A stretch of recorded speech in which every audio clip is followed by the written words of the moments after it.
Oh, why hello there. So I want to talk about Nephthys and Death's Ledger in a deck I like to call the Good Book of Nep Nep.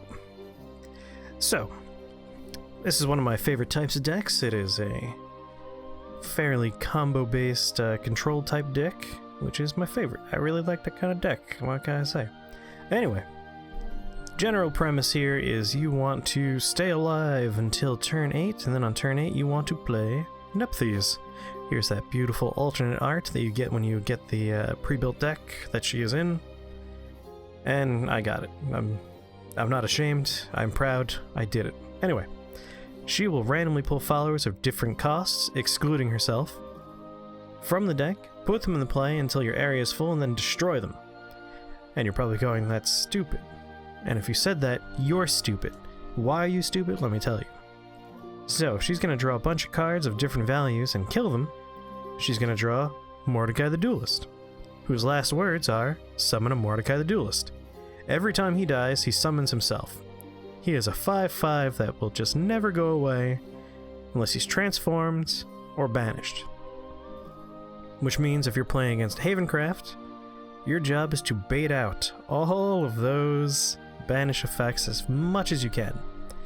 If you're against Runecraft, you want to bait out as many of the transformation effects you can. You want to get those mutagenic bolts and those rhyme winds played as soon as you can.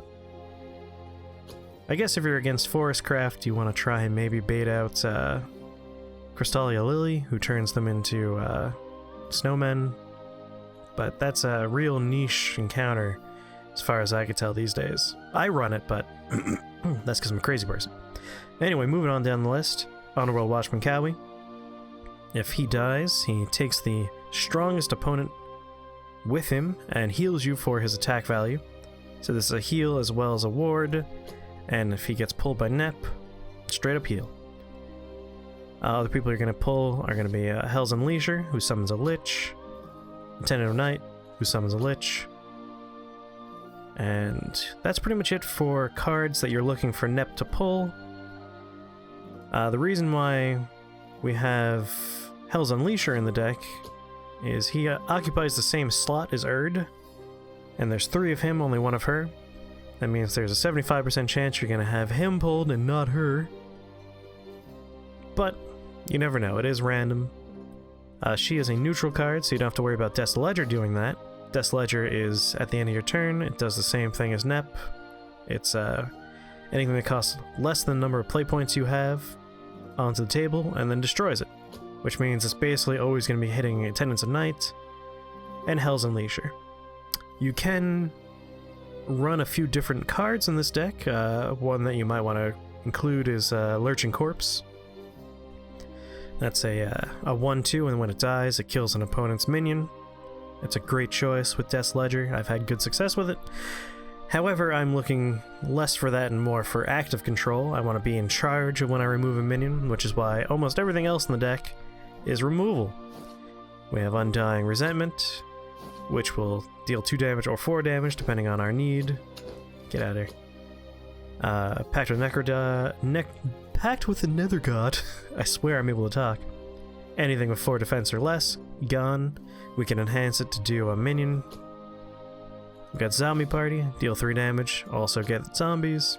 Foul Tempest, 1 or 3 damage to everything on the table. And last but not least, Death's Breath, which summons 3 zombies and gives them ward if we have Necromancy 6, which we almost always have. And we got Gourmet Emperor here to generate shadows, because Ultimate Carrot is a great way to make shadows. Erd is here pretty much as a one-off combo. There's only 1 in the deck, and we want to use her on Mordecai or Underworld Watchman Cowie. And that's everything in the deck. It's a really fun deck to play, as you're about to see, so let's stop yammering on about this deck and see the deck in action. Alright, let's get our first matchup started. Up against Shadowcraft. Probably Midrange Shadowcraft. Probably with Ector. Know how I guess that? Because that's what everyone's playing. Although it's starting to shift now. I've been seeing some aggro bat, some counters to Midrange Shadow. which is a shame. I only just crafted the cards necessary for that deck. Wanted to give it a go. But let's be serious, I've been playing almost exclusively this and D-Shift because I love stupid combo decks. And that's what this is, a stupid combo deck. So our general plan here is we're looking to keep our life total high until we get the cards we need, and to keep their board somewhat clear. I don't have any of the tools to do that, but I do have Death's Ledger, which is a fun card to play in this situation.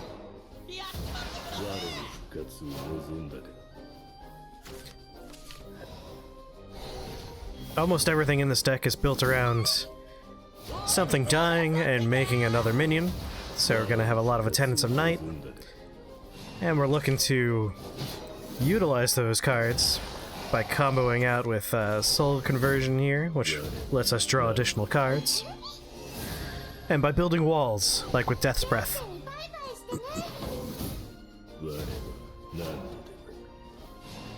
And as you see, it's really just a game of stalling out until we're able to play the card we just drew, Nep.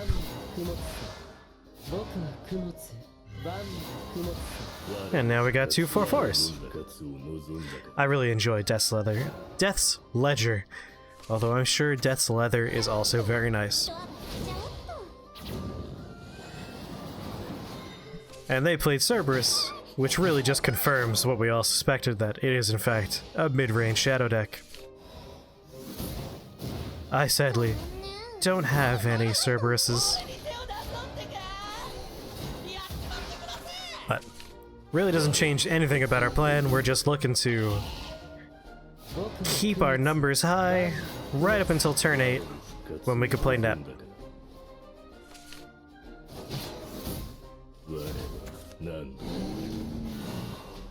But I was happy to get this matchup.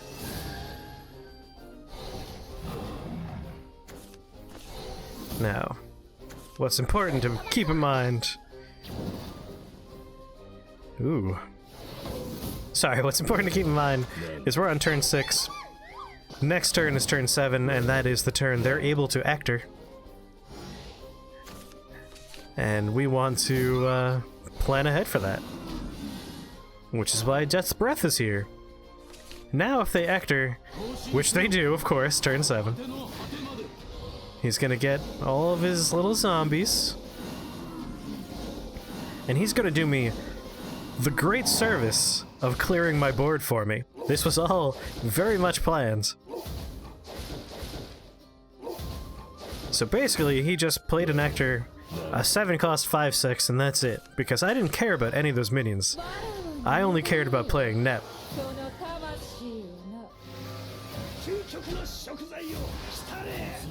And just like that, one of the cards that Nep pulled was Underworld Watchman Cowie, who destroys a minion when he dies and heals you for that. And we got our Mordecai, and they conceded. Which of course they did. I would too. Alright, into our second matchup, which is with Havencraft. I'm actually going to show you 2 Haven matchups, because we're going to get this one, and I was very curious about Healcraft, what it would be like to go up against someone who's just constantly pumping out huge minions. And I finally got a matchup with one of them, and we'll check them out as our last matchup. But for right now, this Havencraft. My vague language may have clued you in. I forgot what kind of Havencraft this was. We'll find out.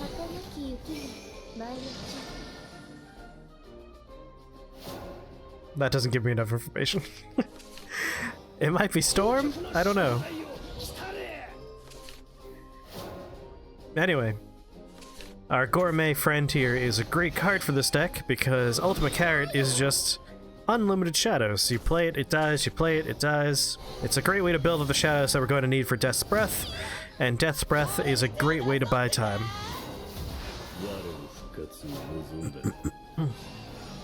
And the Ledger is just, again, a wonderful choice for building a board presence without having to actually do anything, because everything in the deck does something when it dies, and if we play Death's Ledger, before turn 7, we don't have to worry about it hitting any of our high value cards. Like, it's not going to hit Underworld Watchman Cowie unless we would want it to. There are times when you want that to happen, but for the most part, we want to have control over when Cowie goes off. It's not going to hit Nep, because Nep cost 8. So as long as you play the Ledger before turn 6, turn 7, it's going to do good work for you, and it's not going to do bad things for you. And of course, it's also thinning out the deck. We don't have to worry about drawing the cards that it's pulling for us, which means we're going to get more removal. It's also going to increase the odds we're going to hit our draw for Nep, and we need the draw Nep because Nep is our win condition.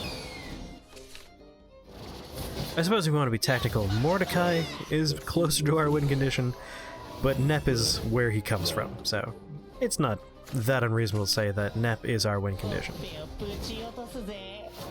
And then, of course, Foul Tempest, we want more shadows for that, so we could do 3 damage to everybody, and that's as close to a board clear as we're going to get.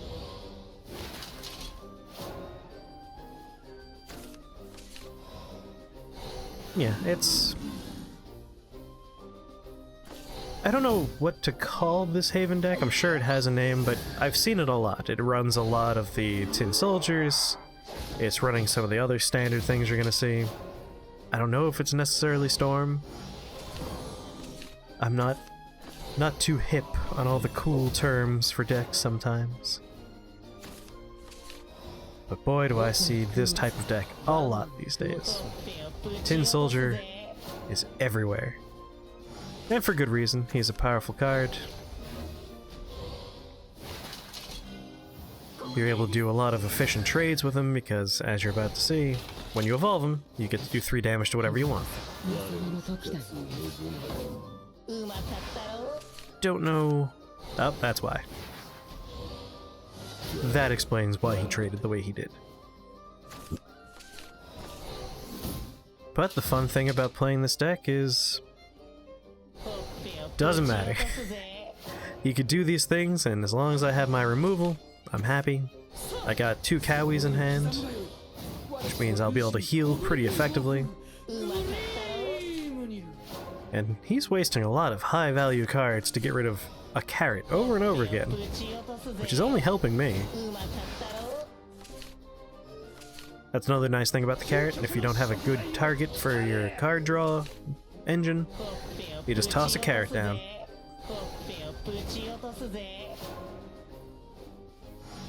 The carrot is the one card I really miss the English voiceovers for.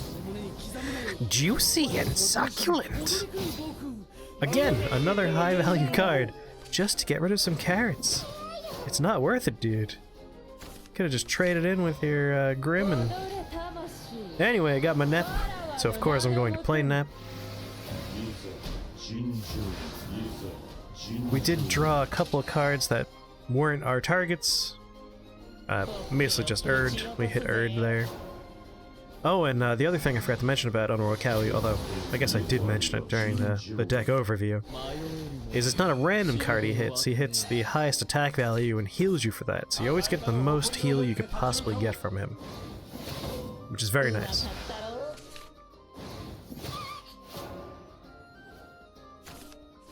And of course, we got our Mordecai, who's here forever, unless they get some way to banish him.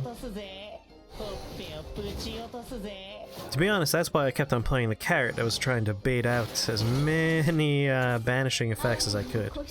But it doesn't seem like they're running very many banishes. I didn't see any Blackened Scriptures. I also didn't see any Priest of the Cudgel, which, as I've said in the past, should be in every goddamn deck that is Havencraft. He's just such a good card. But that's just me. I'm sure there are people out there that don't think he's as worth it. Empty our board as best we can so we can Nep again. And hopefully get our other Mordecai. And we do get our other Mordecai. That gives us 2 forevers. Our 2/5/5 Mordecais, every time they die, they will summon themselves. Erd is in the deck almost exclusively to target him, although sometimes you want to target some other things. Basically just Cowie. Underworld Watchman Cowie is the other target I would go for. Heavenly Aegis. I was ready for this. I've been holding on to Death's Breath and my Underworld Watchmans for this moment. I'm not concerned. And of course, they've only played 2 Themises, so we need to keep that in mind. We don't want to Death's Breath just yet. We want to bait out that third Themis' Decree before we start doing the multiple wards at once. And, all according to plan, here's the Themis. So that keeps 10 damage on the board forever. And I'm pretty sure they realize that there's no stopping what's coming. There it is, the concede. You cannot stop the Wall of Mordecai's. Alright, matchup 3 is one of my favorites. It's against Dragoncraft, and I've actually had this happen a few times. I'll have a separate video going up at some point that's just about what you're going to see soon. This had me rolling. I was cracking up. The mouse vanished for a while, but it's back now.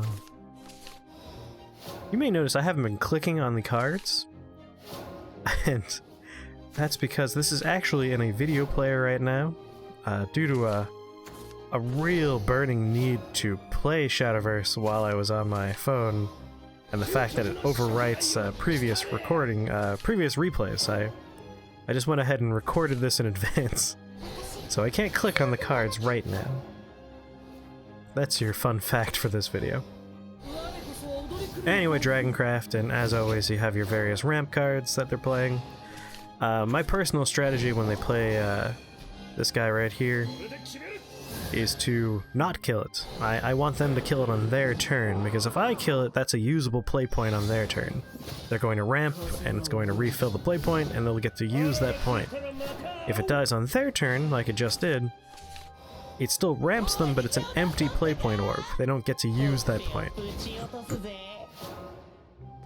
They're already going really fast with the ramp. I don't want to help them go faster. Phoenix Roost, here's the card that I love whenever they play it against me and I'm playing this deck, because you may notice Nep cost 4 now. And we're of course going to play Nep right the hell now. Because here we go. It is turn 6 and I already have a 5/5 forever Mordecai friend on the board. I have my 2/4/4 liches, I have a 5/5, and I have another lich ready to pop if they try and clear the board. So I know it's supposed to be scary when they play Phoenix Roost because they could play big things real fast, but if you're playing a Nep deck, you're going to win. Like, you flood the board so much more effectively when they play Phoenix Roost. So if you've been running into Phoenix Roost a bunch of times, which for some reason I have, here's the counter. Phoenix Roost is great when you're running a Nep deck. Because Nephthys is great when she costs 4. And at 2 cost Mordecai, who would possibly complain?